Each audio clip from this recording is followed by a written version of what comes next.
So at the end of September, we announced this really exciting investment of 200 roles and 25 million euros. It's a brand new investment from an Accenture point of view to build a centre for innovation in Ireland. So really the centre is a multidisciplinary, and that's a key piece, research and incubation centre to really solve big issues much more broadly.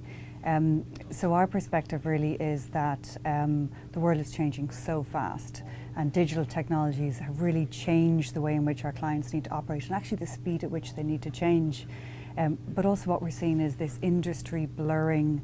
So in the olden days, a supermarket was a retail outlet, now it's a mobile phone operator and it's a bank. So this industry lines blurring.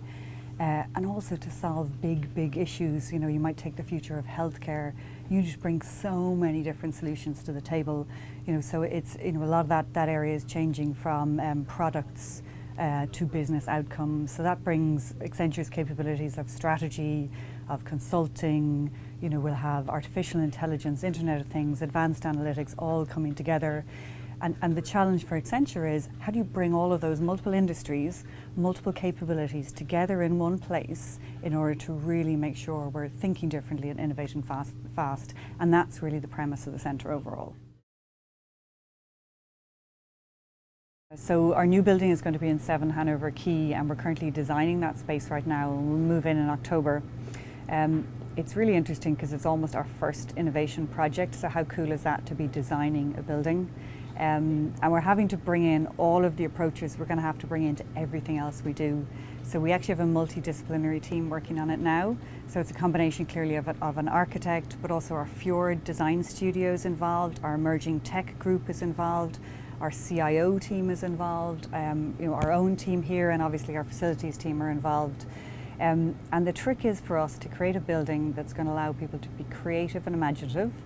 It's going to create the opportunity to collaborate, but also it's a building we don't know what we're going to be doing in 2 or 3 years' time, and that's where the magic of the opportunity is. So we have to create a building that's going to be almost a chameleon.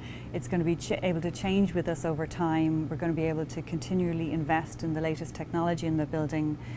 So it's a really interesting type of thing. We're also going to prototype, so we're not going to build everything out on day one, because I think we're going to learn more in a month in the building than we will with the desk research now.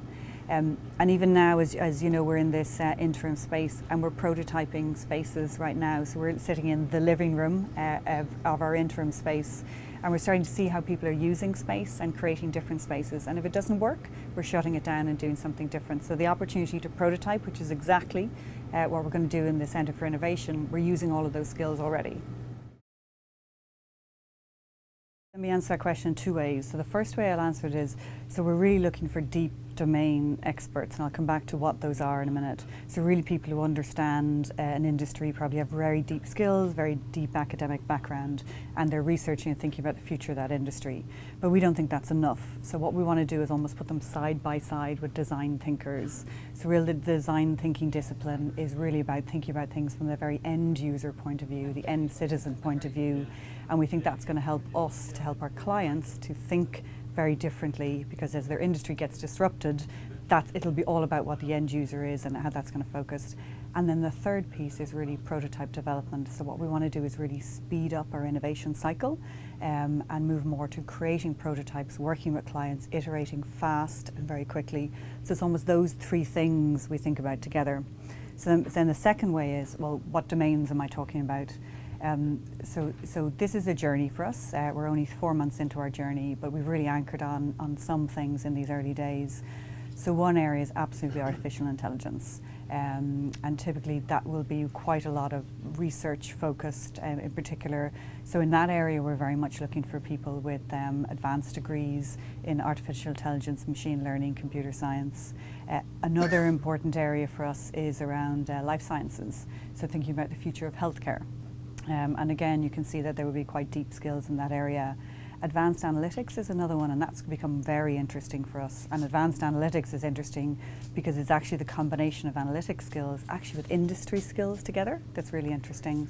And other areas we're looking at things like product developers, business analysts more broadly as well. Yeah, so a combination of things. I think number one, the highly educated workforce we have, and people, and internationally recognised as highly educated. the ecosystem here is just amazing. So, we talked earlier about that combination of all the big tech companies here and the very forward-looking, innovative companies here. That ecosystem from a tech point of view is absolute magic in terms of what we have in Ireland. I think it's also the fact that we've got a very favourable business environment. It's easy to do business in Ireland. It's very proactive, very business orientated, and it moves very fast. And I think the final thing is we're also a very interesting place to work, and we actually have the ability to attract talent from multiple other locations. We tend to have a very international workforce, and that is something that's really important to get the best talent with the deepest skills. That is very important and part of the ecosystem.